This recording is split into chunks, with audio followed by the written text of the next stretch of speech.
Catus Maximus here. Just going to take a look and do a little re-greasing of the gearbox on this old Craftsman. This is a 319 11890. Craftsman, since it was built by somebody else, I'm not exactly sure who. That 315 prefix would... There's a little database that you can look up who made what Craftsman tools.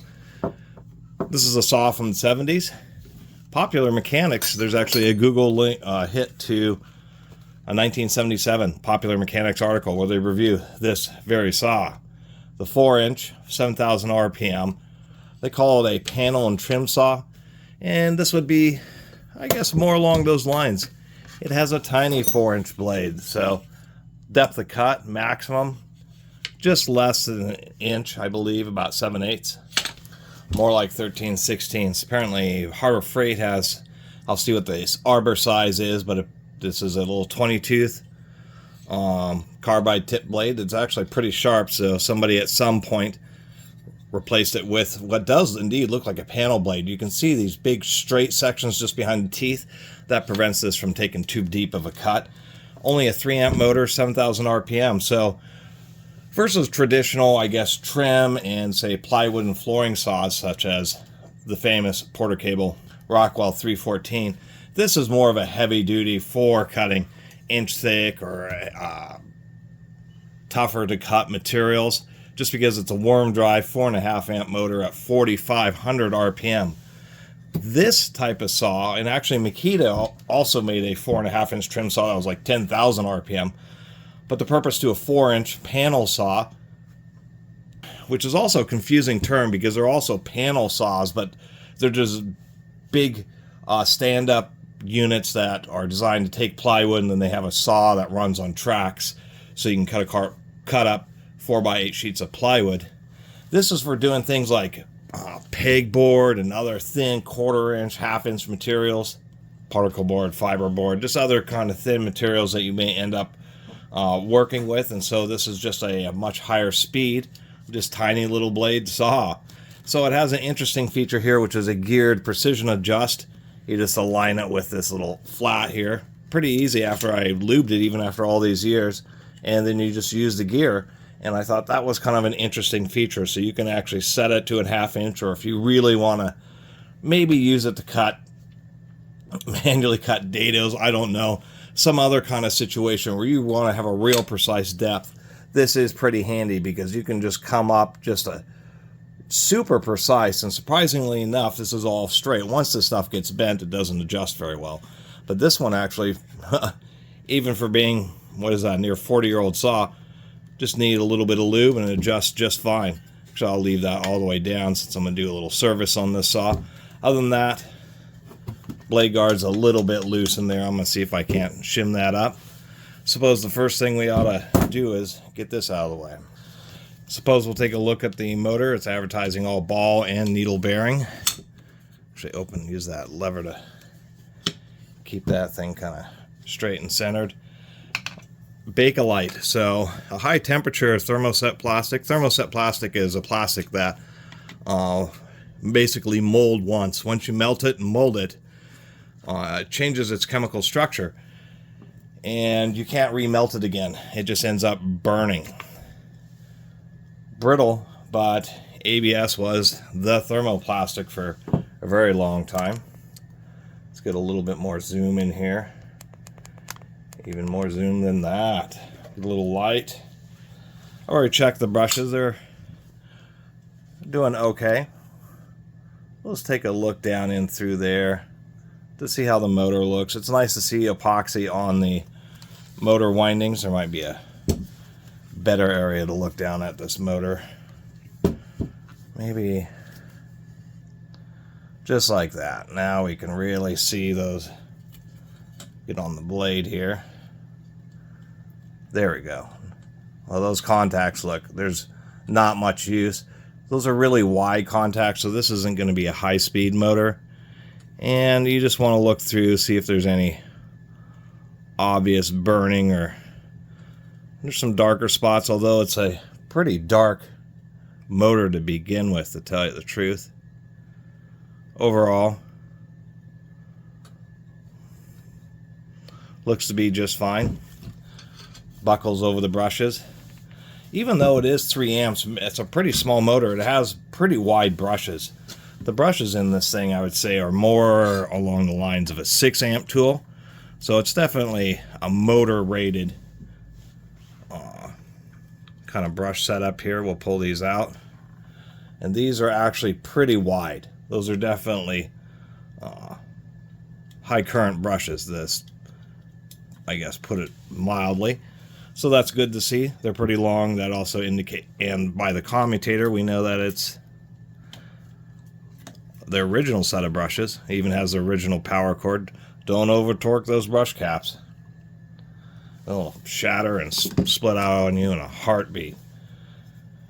I sprayed a little bit of oil in this back bearing already earlier just to give it a little bit of help. Should probably have that on the correct direction. And screws won't, Bakelite won't take over torquing of screws. It just, the threads that will just shear out of there in a heartbeat. So you just tighten the screws down just enough to make sure nothing's going to come loose. That was always the issue with Bakelite, was how brittle. Biggest folly of this saw is, for some odd reason, they decided to put the center line of the pivot right at the center line of the blade at 90 degrees. And so you kind of have this cutout here. You can just see it. And there's these 2 lines. You can just see them now. These 2 lines, that's the 90 degree cut line, that's the 45 degree cut line. Like, impossible to see. It's like the worst thing ever. So the solution to this is to take a little Dremel or a little file, get into that gap right above where that line is, and file a little V groove so you have something to follow. I couldn't believe they did that, when it has other interesting kind of aspects to this saw.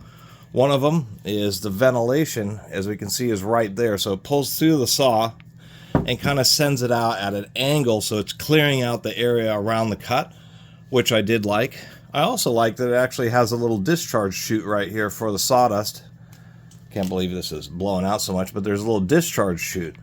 So it surprised me that it didn't have V grooves to follow for the cut lines. And it also surprised me because there apparently is no lock. There's no push button to lock the blade. So when you change blades, I guess you just use the little wrench and like stick a screwdriver into it. Since it's a right hand blade, this should just be a normal fastener. It only has 3 lines in it, so that's indicating that it's just a grade 3 unit. So not a very good bolt. I don't know if this is the original bolt. I couldn't imagine Craftsman would put in such a low quality bolt to begin with. And this thing really,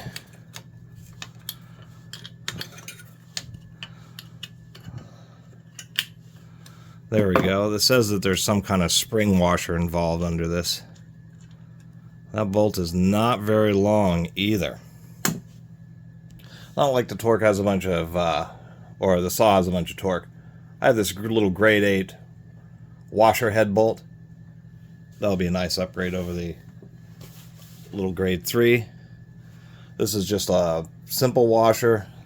There's our keyed drive, so, and it looks like this is using a 3/8 Arbor. Oh no. Is that a... Seems like, oh, that's an adapter ring that may be associated with this blade. No, the Porter cables are 3/8, so this one's interesting. It's actually a 1/2 inch. And then this little adapter ring will adapt this blade to 3/4 of an inch, or 19 millimeters. So this is an interesting blade that they got for this. Keep that little adapter. I wonder if Harbor Freight still sells those blades. Turns out this is an old school Pittsburgh blade for something that who knows what it was for. But on Amazon, it's actually for $8. You can find 1/2 inch Arbor, 4-inch blades. So not a big deal. This is a decent Pittsburgher. This is a made in Japan blade.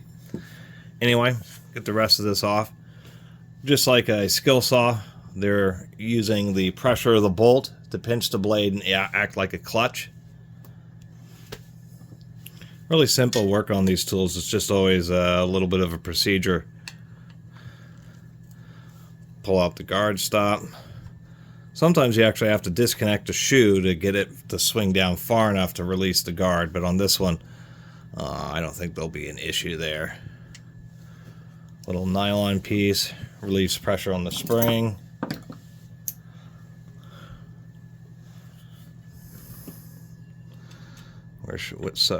We'll just disconnect it from there.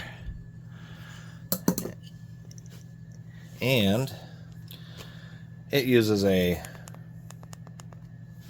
spiral ring to retain, just like a round head ratchet. Get this little guy out of there, and yes, we can. Now I can see if I can't do something about putting a shim probably on the top side there.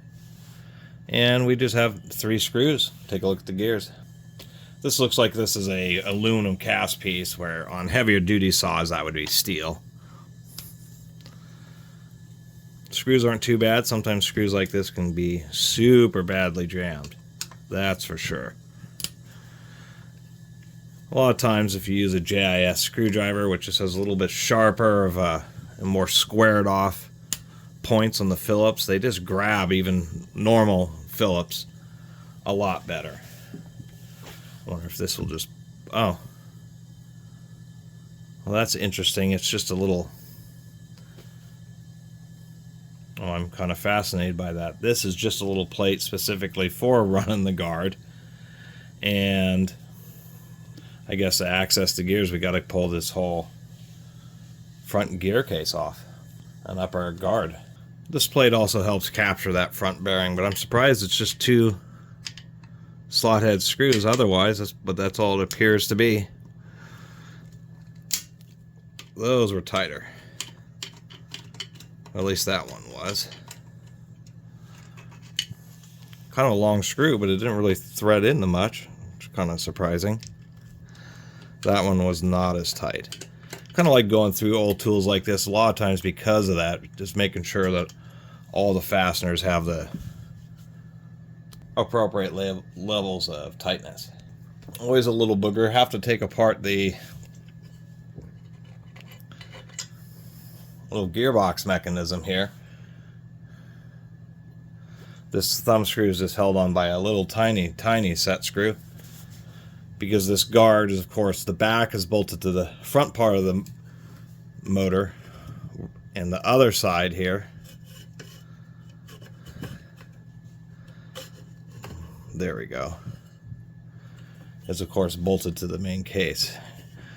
And I had a suspicion that the motor was going to pop out along with this, give us a chance to clean it up. Metal fan. Well, super simple inside here. They do have aluminum inserts into the plastic to hold the front housing on.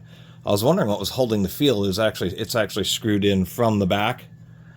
And you can just see a funny shaped washer down the bottom, if I could get this to focus down there. So that's adding that's a spring thrust washer. So what it's doing is adding just a little bit of tension, always kind of keeping the motor pushed forward, and so it doesn't allow the bearings to rattle around too much. Clean this thing up. Bearing doesn't actually seem that bad. Just to give you an idea, this tiny little 3 amp motor, this is the armature for like a 12 or 15 amp, I forget. But it is a cute little motor. Just going to have a little friction fit here. Going to have to work that out. Well, there's always a complication. This is actually pretty well pressed in there, and I can't just pull this out. It's not easy. There's not really anything to grab onto. The fan blades are too close to this edge. It's very difficult to get in there, so figure out how I have to pop this gear out through the front using the bolt and pry it out that way. And then lube the gearbox. It's probably something where you pull that out and then you can tap on the end of the motor spindle. There's probably just enough space to do it. And indeed, this wasn't that tight. All I had to do was put the bolt in and actually just get these forks, and all I had to do is just a couple good pushes and it popped right out. So always fun to find the magical way to take these things apart. You can indeed see helical cut gears. Doesn't look too badly worn. Actually, it doesn't look very worn at all. And looks like that's how we'll get the motor out, is just by tapping right at the corner of it there. Needle bearings in there. There just isn't a lot of space for grease. That is a tiny little gearbox. This is the kind of thing that I probably re-grease very often. That's the easiest way to put it. Very, very often. Like surprisingly often. Like for how long a carbide tip blade might last in this, I might even put a dab of grease. Since it's so easy just to pop it out. Every blade change, every other blade change, that will really help these gears have a little bit of extra life. So how they're dealing with end play, it does indeed have a needle bearing down the pocket right there. That is a little needle bearing.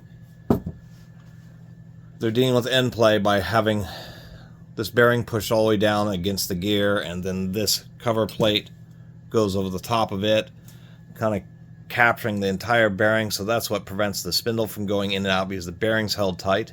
And just this short distance here, I mean, the distance between this bearing and this bearing surface is maybe 3/4 of an inch, maybe an inch. And so they're just so close together that there just is effectively no spindle wobble. So that's definitely a positive. So I guess that's about it. Wasn't able to find a washer to really... I find these thin washers when we used to take apart cordless drills, although I don't do that much anymore, but I probably should, because you can get all these thin washers. In this case, I wasn't able to find one, but the guard's okay, but it is going to need a washer at some point. A little bit of re-greasing, better quality bolt. Gears should sound a lot nicer.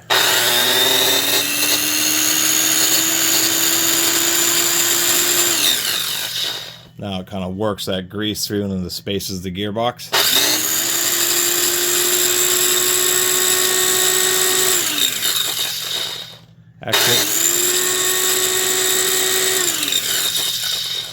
Actually sounds pretty good, to tell you the truth. We know the motor's good. There's just hardly any sparking. You know, there's a problem if you see a whole bunch of a big old light show. So that's all this is. It's just a simple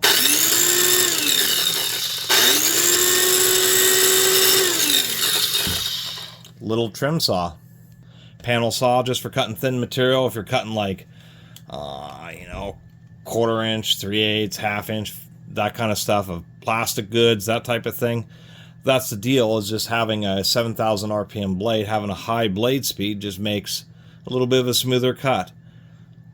Found some message board forum posts. People are like, it's definitely not a high torque saw. You're not going to pound through hardwoods as hard as you can push the saw at full blade depth. But it's just a simple little smooth cutting 4-inch saw that you can still get 1/2 inch Arbor 4-inch blades for off of Amazon. And that's really the deal. It has this really large, really wide foot plate here, so it remains nice and stable. And this is overall just a neat little saw. And you just don't run into these cute little saws very often. To tell you the truth, I would end up using the Porter cable most times, unless there's just some particular, I guess it would be a particularly thin sheet good that I need to cut, and that's exactly where this higher blade speed is going to come from. And the blades are super cheap. They're like, $5, $7, $8, so easy to get. Anyway, thanks for watching.